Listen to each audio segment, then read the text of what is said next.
안녕하세요. 네, 널스온 서혜정 교수입니다. 오늘은 호흡기 감염에 대해서 여러분과 함께 나눌 건데요. 간호사 자소서 면접에 있는 내용 중에서 요약해서 가져왔습니다. 여러분과 함께 나눌 내용 중에서 오늘은 평소에 있었던 질문 말고 코로나19에 대한 정리를 먼저 시작하고 진행을 하도록 하겠습니다. 여러분들이 코로나19에 대해서 질문을 받는다면 그에 대한 대답이 흔히 하는 예방 방법, 1338에 전화인데 이런 거면 굉장히 곤란한 거죠. 여러분들이 조금 더 전문 지식을 가지고 내가 이런 부분에 대해서 깊이 있게 조금 봤다 이런 것들이 조금 밑에 베이스가 깔려져야 되는 것들이죠. 그런 것들에 대해서 제가 조금 정리를 해봤어요. 네, 말씀을 좀 드리도록 하겠습니다. 자, 코비드19는 우한에서 시작돼요. 이러면 질문에 대해서 좀 곤란하다는 거죠. 네, 일단은 에어본과 드랍넷이다. 이 감염 경로가 그 주증상으로는 우리가 흔히 하는 37.5도 이상의 발열과 호흡기 증상, 근육통 이런 것들에 플러스 최근에는 미각 둔감에 대한 얘기들이 나오고 있습니다. 그리고 잠복기로는 일반적으로 코로나 바이러스 준해서 14일간 적용하고 있지만 그 이상의 잠복기를 가지는 경우도 있습니다. 네, 진단으로는 이게 임상, 양상, 증상이 있다고만 해서 이게 입원이 가능하거나 그렇지는 않습니다. 이 증상 플러스 검사 기준에 따른 감염이 확인된 자. 예를 들면 증상이 없어도 검사 기준에 따라서 감염이 확인된 자는 이제 진단을 받게 되는 거죠. 이 검사를 할 때는 상기도에 한번, 하기도에 한번 하게 되죠. 네, 치료로는 렘데시비르, 예전에는 처음 시작할 때는 약이 없으니까 웬만한 안티로는 되지 않아요. 그래서 제일 강한 안티죠. 에이즈 치료제를 썼었는데 그때 환자들 막 올리고 막 구토하고 그랬어요. 지금 나머지 약들도 다 그래. 올리고 구토하고 막 그러는데 그래도 제일 최근에 미국에서 승인받아서 FDA 승인받은 게 렘데시비르라는 약이죠. 네, 이 약은 에볼라 치료제를 처음 만들었다가 그 이후에 에볼라 치료제 어차피 에볼라도 RNA 바이러스니까 그걸 살짝 바꿔서 만든 게 렘데시비르고 이게 지금 미국에서는 그때 효과가 있었다고도 얘기하고 또 최근에 있는 논문들은 효과가 없다라고 얘기를 하고 있어요. 결국에는 우리는 방법은 백신밖에 없다라고 얘기하고 현재는 이제 백신들이 굉장히 많이 나오고 있죠. 모더나, 화이자 이런 데서 백신 나오고 있고 우리나라 같으면 아스트라제네카에서 백신이 만들어진 거를 이제 가져온다고 하죠. 다음 달부터는 투약이 된다고 하죠. 근데 이 백신에서 중요한 거는 온도를 좀 유지를 하는 것들이 중요하고 모더나 화이자는 아직 우리나라에 이제 들어오지는 않는데 이 모더나 화이자 같은 경우에는 백신의 온도가 굉장히 낮아서 7, 80도까지 모더나 같으면 7, 80도까지 마이너스 7, 80도 그러니까 영하 7, 80도면 굉장히 낮은 온도인 거죠. 네, 그 온도에까지 낮춰야 되니까 사실상 보관이 굉장히 어려운 거죠. 근데 이번에 아스트라제네카에서 나오는 백신은 한 2에서 8도 우리가 평소에 백신 관리하는 거 똑같이 관리하면 된다고 해요. 그래서 장점이 좀 있고요. 그리고 혈장 치료제, 항체 치료제 이런 것들을 우리 많이 지금 얘기들이 나오고 있고 그 항체 치료제 같으면 이제 코로나를 겪었던 사람들의 중에서 항체가 형성된 사람이 항체를 뽑아서 치료제에 쓰는 건데 실제로 항체 형성이 그렇게 많이 안 됐대요. 실제로 항체 형성된 사람이 우리 보통 한번 겪으면 항체가 형성이 돼야 되잖아요. 이 코로나 특유의 항체 형성이 안 된 경우도 많대요.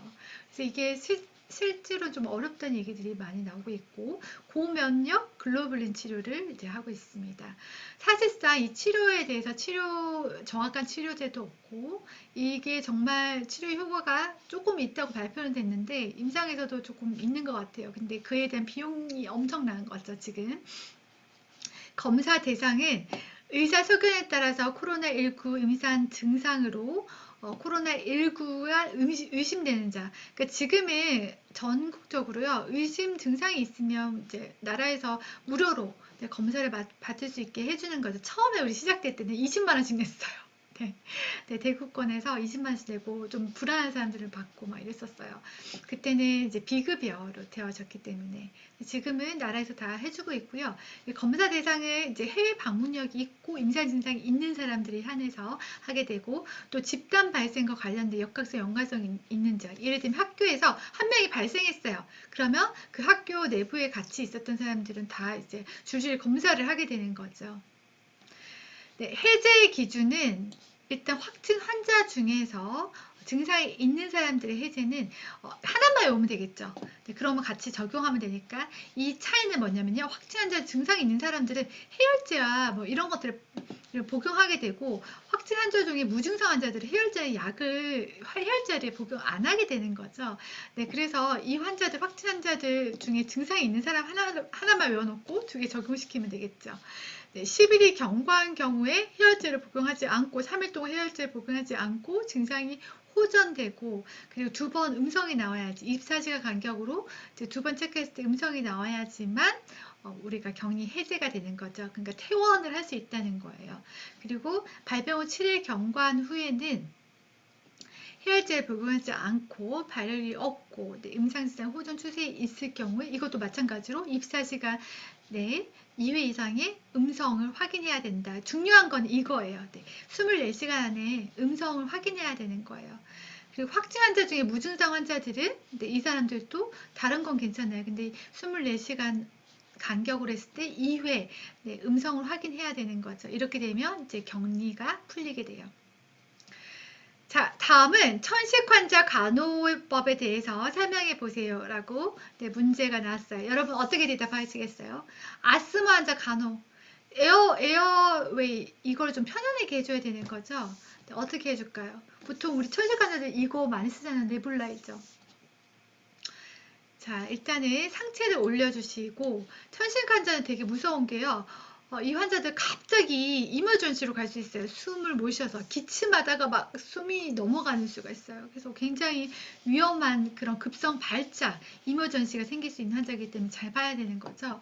네, 발달 사인 체크하고 이거는 기본, 상체 올리기도 이것도 기본, 그리고 처방전 네불라이저와 이널러 잘 사용하고 있는지 늘 확인해야 되는 거죠. 뭐 정서적 지지 뭐 이런 것들을 발작에 대한 되게 위험성에 대해서 한 번씩 겪어본 사람들이 있어요. 그런 사람들은 좀 정서적인 지지가 필요하겠죠. 그리고 천식 환자의 3대 증상이 있어요. 디스니아 있고 커핑 있고 휘징 사운드. 이게 굉장히 눈에 띄는 거죠. 네, 그냥 감기랑 좀 다른 거는 이 휘징 사운드가 아주 심하게 들리는 거죠. 휙 소리 나죠. 쌕쌕 소리 나죠. 네, COPD 환자 간호에 대해서 말해보세요 하면 COPD 우리 기억나시는 거 있죠? 네, 일단 O2를 어떻게 줘요? 저농도로 주는 거죠. 왜 저농도로 주나요? 네, 여러분. O2를 고농도로 주면 어떡하나요? 네, 그 고농도에 익숙해지게 되는 거죠. 그러면 호흡 근육이 또 마비가 되게 되는 거죠. 호흡을 덜 하게 되는 거죠. 자, 상체를 일단 올리는 거, 이거 당연한 거. 그리고 저농도 산소를 공급한다. 당연한 거. 그리고 퍼스트 립 호흡, 숨을 들이마시고 천천히 내뱉는 게 퍼스트 립 브레싱 이건 거죠. 그 기도 청결 이거 당연한 거. 담배 하면 안 되는 거죠. 네, 충분한 수분 섭취, 금연 이렇게 얘기를 해주고 저농도 산소를 제공하는 이유는 이 COPD 환자 보통 환자분들은요 CO2에 의해서 호흡근이 조절이 돼요. 근데 이 COPD 환자는 O2 농도에 의해서 호흡이 조절돼요. 그래서 고농도의 산소 투하면 어떻게 되냐면 호흡 중추가 산소 충분히 있네? 나 숨 크게 안 쉬어도 돼. 나 그렇게 안 움직여도 돼. 이렇게 되는 거예요. 그러면 호흡근이 억제 돼서 이제 큰일 나는 수가 있는 거죠. 그래서 우리가 보통 2리터 이상 올리지 마세요 이렇게 얘기하잖아요. 그래서 COPD 환자는 저농도 산소를 공급한다. 다시 한번 COPD 환자 간호에 대해서 얘기해 보세요 라고 얘기하면 먼저 상체 올리기, 저농도 산소 공급, 퍼스트 리프레싱을 하고 기도 청결하게 수분 섭취하고 금연 이거 당연한 거고 O2 농도에 의해 COPD 환자들은 호흡이 조절되므로 호흡 중에 고농도 산소가 투여되며 산소가 충분하다게 여겨져서 호흡이 억제될 수 있습니다. 라고 얘기해 주시면 되는 거죠. 네, 폐부종 환자의 간호준제. 폐부종은 일단은 어떻게 돼요? 폐가 부종이 되면 숨쉬기가 어려운 거죠. 숨쉬기 편안하게 앞에서는 똑같아요. 네, 일단은 안에 있는 더 부종이 되지 않도록 해줘야 되는 거죠. 수분 제한해주고 염분 제한. 염분을 왜 제한해요? 염분이 많아지면 우리가 삼투압 작용 때문에 물을 더 끌어당기고 물을 더 가지고 있게 되는 거죠. 그러면 폐부종 더 심해지겠죠. 이날러 사용하고 반자 유지시켜주고 헤드 엘리베이션 이거 시팅 포지션 이거는 당연한 거겠죠. 네, 증상으로는 호흡곤란, 기침, 기결, 기저호흡이 있습니다. 네, 이렇게 얘기해 주시면 돼요. 그리고 헤마테메시스와 헤모프티시스의 차이에 대해서 설명해 보세요. 이거는 단골 손님이에요, 여러분. 많이 나오는 것들이에요. 한양대학교 병원에서 이렇게 냈지만 보통 다른 병원에서도 많이 나와요. 네, 헤마테메시스는 소화기계 문제인 거죠. 헤모프티시스는 호흡기계 문제인 거죠. 네, 이렇게 보시면 돼요. 두 개의 차이는 네, 헤마테메시스는 네, 토열이라고 얘기하고요. 젓갈색으로 나오고 노이즈와 보미팅을 동반하고 흑색변이에요. 식도 위장관 출혈 때문에 나타나는 경우고요. 헤모티시스는 우리가 선홍색, 우리 옛날에 영화 같은 거 보면 캑하면 이렇게 손수건에 빨갛게 묻어나오고 휴지에 묻어나오고 이게 헤모티시스예요. 객혈. 이거는 거품이 같이 섞여서 가래에 거품이 같이 섞여서 나오고 선홍색으로 아주 빨갛게 나와요. 네, 이거는 기도 폐출혈 때문에 나오는 거고 이건 당연히 대변은 정상이겠죠. 기도 폐출혈 때문에 나오는 거니까. 헤마테메시스와 헤모프티시스의 다른 점은 이 컬러 차이가 확연하게 다르고 부위가 달라요. 나오는 부위가. 네, 체스트 튜브 디스커넥션 시 간호중재. 체스트 튜브 환자분들은 그 옆에 뭘 놓게 돼 있어요? 여러분들 하실 때 매뉴얼에 뭘 놓았어요? 네, 켈리 왜 놨어요? 이런 디스커넥션 때 딱 찍어서 산소가 안에 더 리퀴지 되어지지 않도록 하는 거죠. 자, 켈리로 가슴과 가까운 부위에 네, 클램핑 딱 해주고 바이탈 사인 체크하고 노티파이 해야 되는 거죠. 그래서 이 체스튜브를 한 사람들 옆에는 항상 켈리가 옆에 있어야 되는 거죠. 기본적으로 체스튜브 리무버시는 네, 일단은 아무것도 없어요. 그럼 멸군 거죠. 빨리 패킹을 해주고 그 샌드백으로 해주고 산소가 들어가지 않도록 네, 그리고 노티파이 해주셔야 되는 거죠. 배액병이 쓰러져 이런 경우는 좀 자주 있으면 안 되죠. 네, 배액병이 쓰러졌을 경우 환자분들 막 움직이고 막 이러면서 배액병 쓰러지는 경우 있어요. 그래서 빨리 이게 병을 일으켜가지고 기능이 돌아오는지 일단 확인해야 되고, 네, 환자가 혹시 심호흡을 하기 위해서 늑강내에 들어간 공기를 좀 배출하게 하셔야 돼요. 네, 다시 한번 요약해 보겠습니다. 코로나19는 앞에서 여러분을 다시 한번 보도록 하고요. 네, 뭐 치료제 이런 것들 지금 어떤 상황인지, 그 어떤 경우에 격리 해제가 되고 어떤 경우에 격리를 하게 되는지 이런 경우에 대해서 여러분이 알고 있으셔야 되고 또 제가 생각해 봤는데 여러분께 이걸까지는 묻지 않을 것 같아요. 너무 어렵지 않을까. 아직까지 이제 우리도 아직 체계적으로 뭔가 되어진 게 없는데 이런 생각에 묻지는 않을 것 같은데 혹시나 이제 묻게 되면 이렇게 대답하면 좋겠어요. 어떤 물음이냐면 코로나19가 우리 병동에서 발생한다면 여러분 어떻게 하시겠냐고 이렇게 물으면 일단은 이 병원의 감염 지침에 따르는데 첫 번째는 일단 담당 주치의한테 먼저 전화를 하고 그리고 감염관리실에 연락을 해서 조치를 취해야 되는 그들의 이제 그들의 판단에 따라서 나는 오더를 받고 이제 진행하겠다 우리 병원 체계에 맞게 진행하겠다 네, 라고 얘기를 주셔야 될 것 같아요. 그리고 다시 한번 요약 정리하겠습니다. 천식 환자 간호법에 대해서 설명해 보세요 라고 얘기해요. 어떻게 해야 돼요? 네, 에어웨이가 중요한 거죠. 네, 그래서 네, 여러분들 네, 일단은 시팅 포지션 해주셔야 되고 네블라이저 이런 거 사용 잘 해주셔야 되고 이들은 뭐 발작 이런 것들을 겪어본 사람들은 굉장히 두려워하는 마음들이 있어요. 그러면 그것들을 잘 케어해 주셔야 되는 거죠. 지지. COPD 환자의 간호에 대해서 말해보세요. 네, 똑같죠? 네. 시팅 포지션 취해야 되고 이들도 마찬가지로 폐부종 간호중재 이들은 물을 빼줘야 되는 거죠. 물을 더 담으면 안 되는 거잖아요. 저염식 이런 것들이 필요하고 저염 필요하고 플루이드 많이 주면 안 되고 네. 그리고 시팅 포지션 이런 것들이 중요하겠죠. 그리고 이제 혹시 숨을 못 쉬는 경우나 뭐 이런 경우가 있으면 O2 좀 어플라이 해주셔야 되고 그 헤마테메시스와 헤모티시스의 차이에 대해 설명해 보세요. 여러분 한번 해보세요. 헤마테메시스는 네, 토열이라고 하고 네, 컬러가 어떻게 나온다?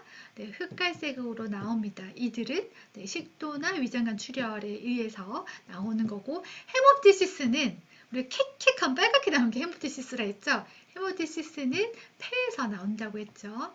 네, 폐나 기도나 이런 데서 나오고 선홍색의 가래와 함께 섞여 나올 때 좀 거품이 일기도 한다고 얘기해 드렸죠. 체스트 튜브의 디스커넥션 시 간호 중재에 대해서 말해보세요.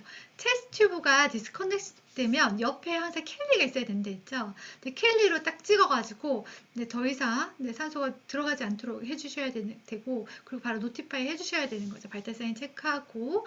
근데 만약 그런 것들이 지금 빨리 준비가 안 됐다면 멸균 꺼즈로도 일단 막아서 샌드백 빨리 처리해서 노티파이 해주셔야 되는 거죠. 이게 쓰러지면 어떡해요? 체스트 튜브가 쓰러지면 빨리 일으켜 세워서 그게 기능이 괜찮은지 확인하고 환자한테도 빨리 숨 배출, 호흡 배출하라고 계속 얘기를 해주셔야 되는 거죠. 다시 한번 진행을 해보겠습니다. 여러분이 한번 얘기를 해보세요. 천식 환자 간호법에 대해서 지원자 설명해 보세요. 발달 사인, 상체 올리기, 정서적 지지, 처방전 네블라이저, 이날러, 조용한 환경. COPD 환자의 간호에 대해서 얘기해 보세요. COPD 환자는 상체 올리고 저농도의 산소를 공급하고 퍼스트 립 브레싱을 하고 기도 청결하게 수분 섭취하고 금연. 또 중요한 거는 왜 이 환자들은 저농도 산소를 공급하냐라고 물으면 어떻게 대답하시겠어요? 이 사람들은 O2에 의해서 산소 O2에 의해서 호흡근이 조절이 되는데 고농도 산소를 투여하면 이제 호흡근이 더 이상 움직여지지 않아도 되구나, 산소가 충분하구나 여겨서 호흡 근육을 억제한다. 호흡을 억제한다. 폐부종의 간호 중재는 물을 많이 넣으면 안 되니까 수분을 제한하고 염분을 제한하고 이날러를 사용하고 반자리를 유지한다. 헤마테메시스와 헤모티시스의 차이에 대해서 설명해 보세요. 여러분 설명해 보세요. 이건 중요한 거. 헤마테메시스는 토열이고 젓갈색, 흑갈색 젓갈색 흑색변이 나오고 식도 위장관 출혈에 의해서 나타나게 되고, 헤모티시스는 선홍색의 거품 섞인 가래와 함께 나타나고, 대변은 정상인데 이 사람은 기도 폐출혈로 인해서 나타납니다. 이상입니다 라고 얘기해 주시면 됩니다. 체스트 튜브 디스커넥션 시에 간호 중재, 켈리로 빨리 찍어야 되죠. 그리고 클램핑 해가지고 발달사유 노티파이 해주셔야 됩니다. 오늘은 여러분 여기까지 하겠습니다. 다음 시간에는 근골격계, 신장계에 대해서 만나겠습니다. 오늘의 또 호흡기계 정말 중요한 거, 지금 요즘에 핫 이슈이기 때문에 여러분께 가장 질문을 많이 할 수 있는 부분이다라고 생각하시고 확실하게 공부해 놓으시기를 부탁드립니다. 오늘은 여기까지 수고 많으셨습니다.